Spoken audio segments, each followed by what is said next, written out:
weewaawo COVID-19 akyali wa bulabe ddala goberera ebiragiro ebiweebwa abasawo okwetangira ekirwadde kino.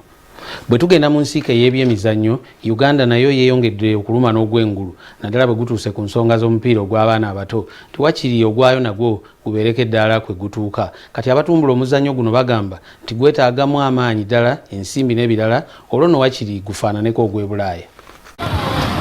Ekitundu Bukoto mu Kampala ewasangibwa abantu abatwalibwa nti bagagga nnyo ate abalala batalina, nga bano basinga kubeera mu bifo emanyiddwa nga ghetto.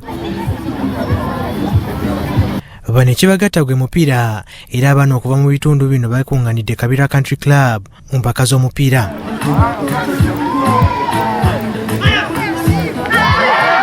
Aba Reed Football Academy Bannayuganda batandise academy efaananyirizaako ez'e Bulaaya. Alina Little Gendo ye ssentebe wa liigi eggwanga y'ababinywerera ya Times Uganda Premier League nga mugendi yemu ye ssentebe wa Reed Football Academy ng'agamba nti kimu ku biremeseza omupiira gwa Uganda kwe kubanga tebalina academy nga zino ng'akubiriza club okuzifuna. Bale njagala kutegeera lwaki ku liigi tubeerawo nga tebalina junior team, clubs ennyingi tezisobola kubeera nga tezirina junior team, tezimanyi club academies zino ziriwa, bannannyina bazirwani nga baliwa.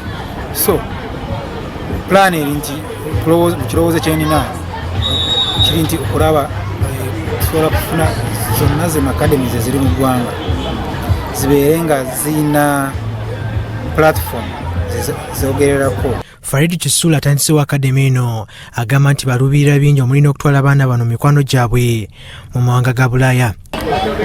Reed Football Academy team mpya mu kitundu wano e Bukoto ng'era tugenda kuba tutrainingira wano Kabira Country Club buli Sunday for the mu kutandika tugenda traininga buli Sunday era nga buli ayagala okwegattako wa ddembe naye tekitegeeza mbu ekitundu kirina kyekikola ku muntu ayagala okutwegattako n'oba obeera munyonyo oba ntebe nga intention y'okutwegattako it's up to you. Yadde ng'omupiira guno mubaddemu abalenzi bangi naye n'abawala babaddemu nga bano bazannye n'abalenzi olw'obuteemalirira. Amannya gange nze Nawugera Lilian era tuzaana okusamba tournament.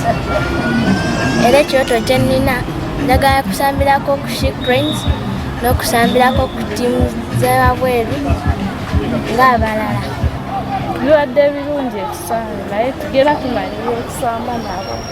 Abamu ku bazannyi abayitimusa okuva mu kitundu kino kuliko Savio Kabogo, Ivan Bukenya n'abalala era beenyigidde mu ky'okuyamba abaana abato. Twatandikira nga abaana bemulaba nira wamu ne baganda bange Farid ne Ivan Bukenya tugezezaako okukomawo tudize through football kwali tulina sente zisobola kubawa naye tusobola okubaddira nga tusharinga ebintu bye twayiga ku professional ku national team wamu ne club ez'enjawulo zitusambi so nsuubira otuneekwatira wamu ne bannabyamizannyo abalala abali wabweru ba Uganda n'abali mu Uganda omupiira gujja genda mu maaso kuba ekikulu kyabina kati kulwanira mupiira genda mu maaso nakwagaliza mupiira. Bano bakugenda mu maaso n'okubangula abaana okuva mu bitundu bya Kampala ebyenjawulo. Kabenge Yusuf, Salt TV, Omunyo.